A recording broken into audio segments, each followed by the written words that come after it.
ulang salam sekali lagi. Assalamualaikum warahmatullahi wabarakatuh.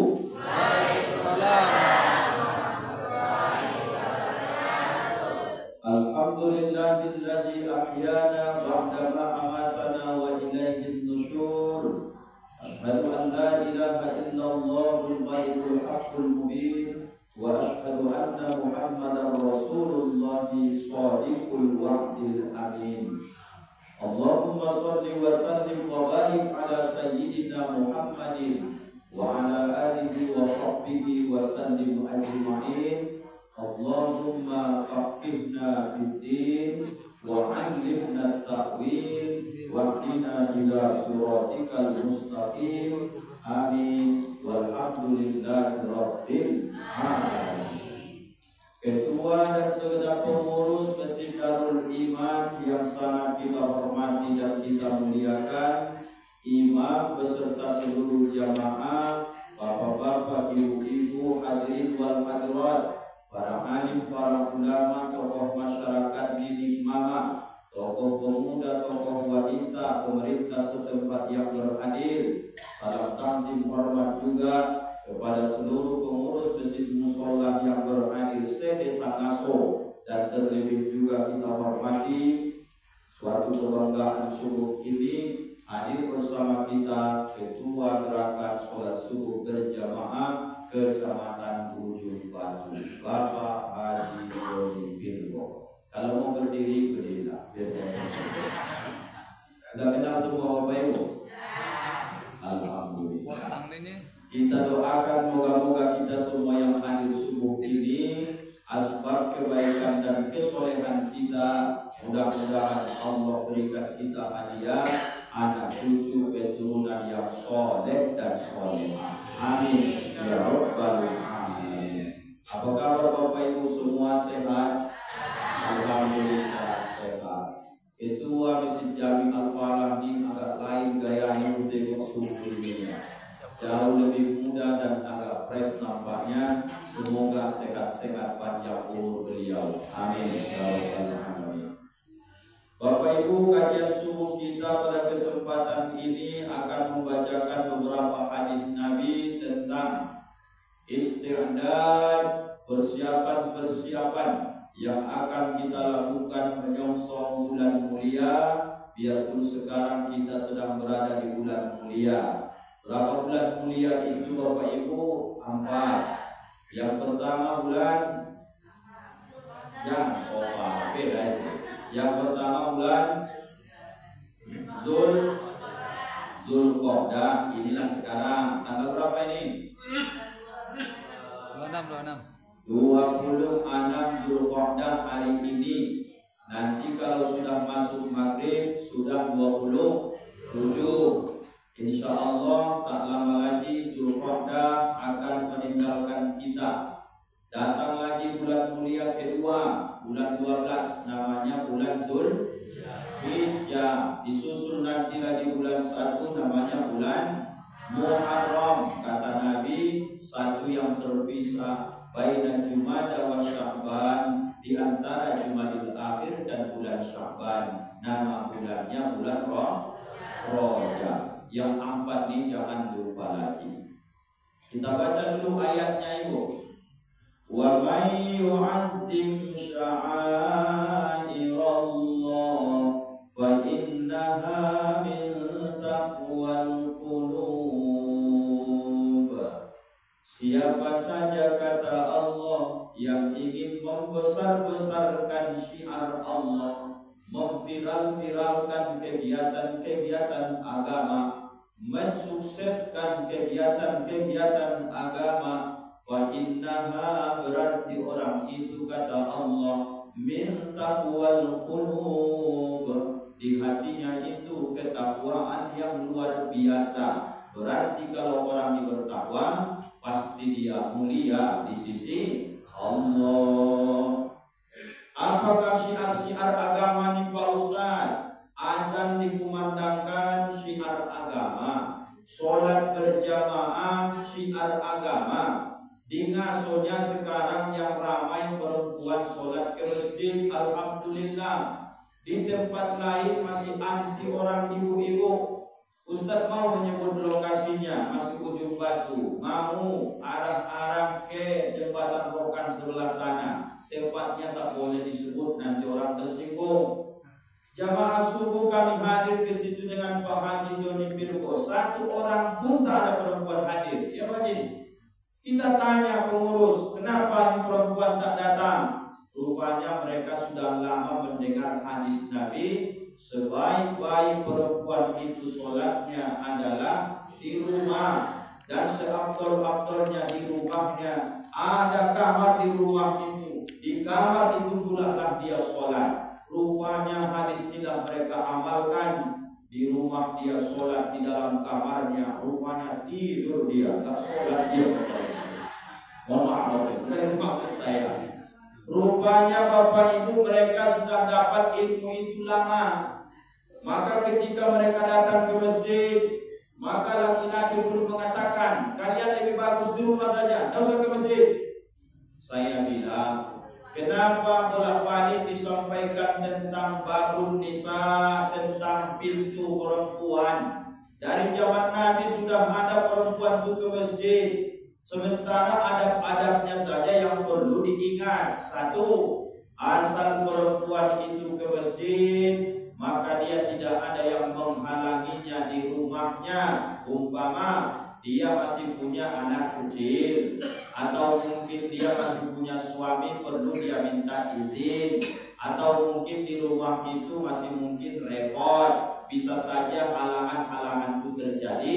Perempuan begini bolehlah sholat di rumah. Kalau dia ke masjid, yang pertama dijaga, jangan pakai wangi-wangian.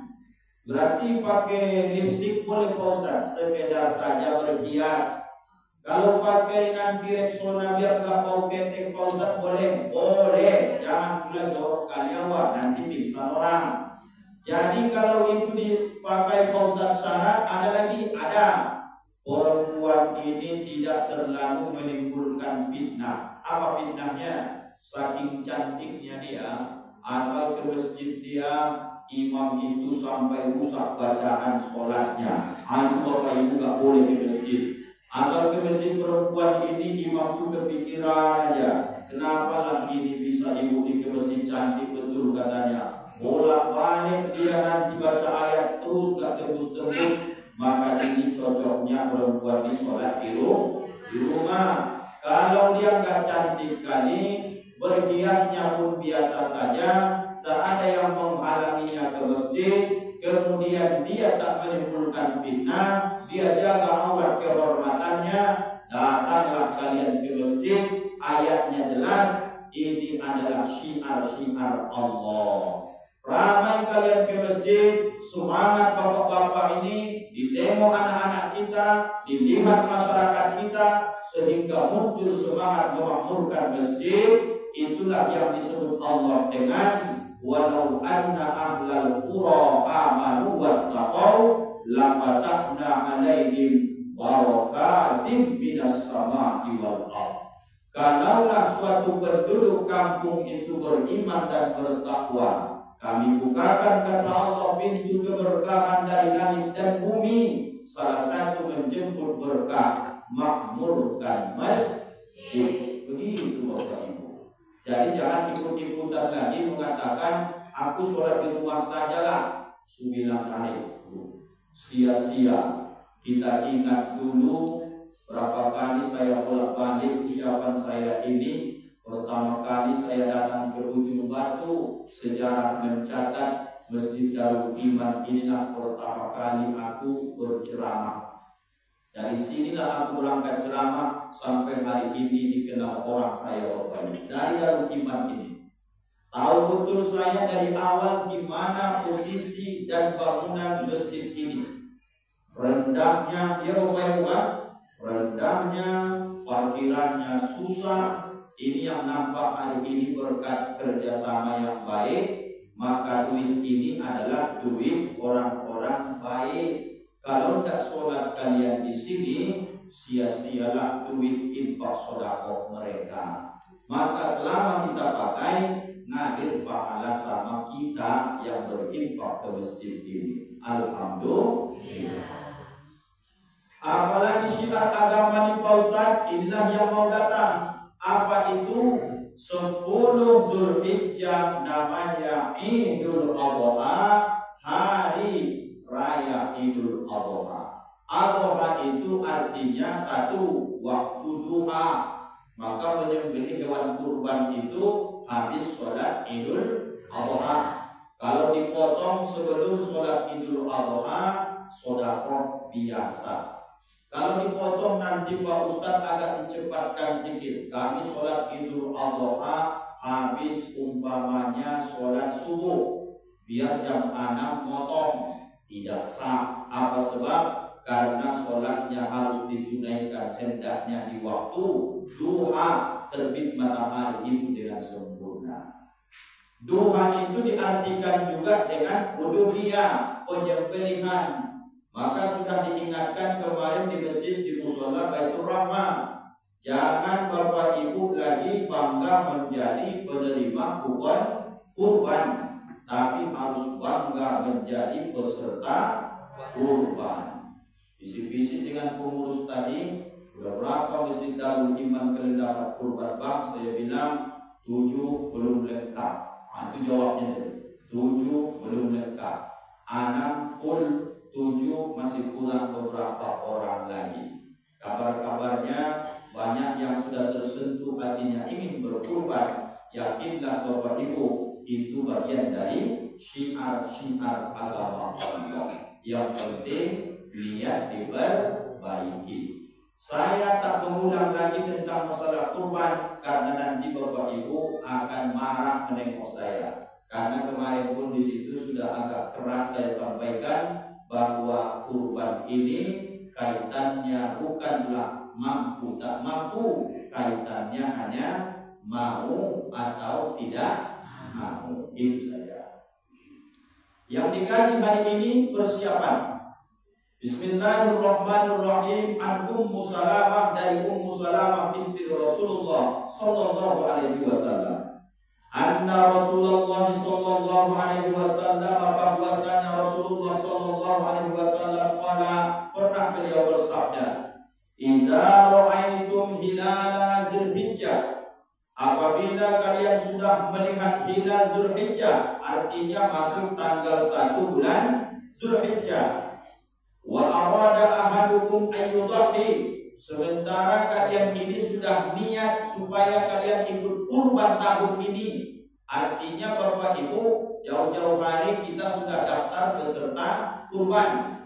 Tanggal 1 besok Zulhijjah ini sudah mulai masuk di hari ini. Hari ini tanggal 26. Berarti nanti Maghrib 27, 28, 29, 30. Kalau kita menghitung berarti ini Sabtu, Ahad, Senin, Selasa, Rabu. Bisa saja kalau tidak Senin mungkin Selasa, tergantung bulan kurang atau bulan cukup.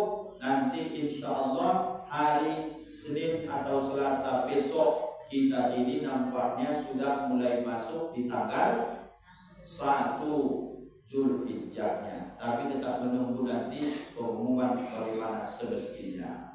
Bapak Ibu, apa yang harus kita lakukan? 1. Falyumsik an sya'rihi wa asfarihi. Orang yang sudah memasuki tanggal 1 Zulhijjah, kemudian dia niat pula berkurban, falyumsik, hendaklah dia menahan diri. Jangan lagi dia melakukan apa itu? An sya'rihi, memotong atau mencukur rambutnya. Wa asfarihi, dan jangan lagi dia memotong kukunya.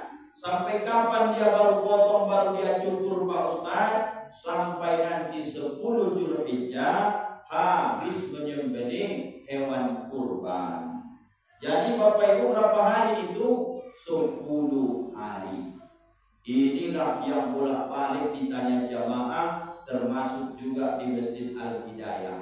Pak Ustaz Rangkuti, ya, mulai tanggal berapa kita tak boleh potong rambut, potong kuku? Kata dia, mulai tanggal 1 Pak, nanti sampai tanggal 10. Kutanyakan Bapak Ibu, kalau ada orang ngasuh yang ikut kurban tahun ini, panjang umur, sehat badan, ketemu dia besok 1 Zulhijjah, dipotongnya juga rambutnya, diguntingnya juga kukunya, maka Bapak Ibu, bagaimana pendapat Bapak Ibu? Apakah boleh atau tidak? Boleh atau tidak? Hadisnya udah jelas nih Bapak Ibu.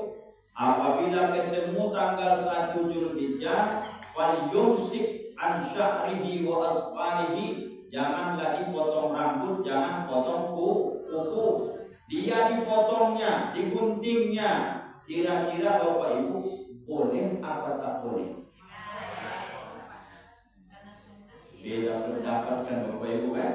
Karena di masyarakat ini jadi masalah memang, maka dibaca hadisnya. Maka Bapak Ibu, pertama, kalau bisa ini tonton nanti di UJR channel, subscribe, like, and share. Buka YouTube-nya, ada ini nanti saya upload. Kalau pendapat mazhab Imam Asy-Syafi'i, menggunting rambut, memotong kuku tanggal 1 Zulhijjah sudah masuk, itu hukumnya hanya sekedar sunnah. Kalau kau potong pun tak sampai berdosa, tapi kalau kau tahan, kau dapat pahala. Jelas Bapak Ibu? Ini yang banyak dipakai masyarakat Ujung Batu, mayoritas juga Rokan Hulu Riau. Kalau pendapat Imam Hanafi dan Maliki, mereka mengatakan ini mubah. Mubah cemana Pak Ustaz? Mau kau potong silakan, tidak kau potong pun tidak ada masalah. Yang keras siapa Pak Ustaz? Imam Hambali. Apa kata beliau?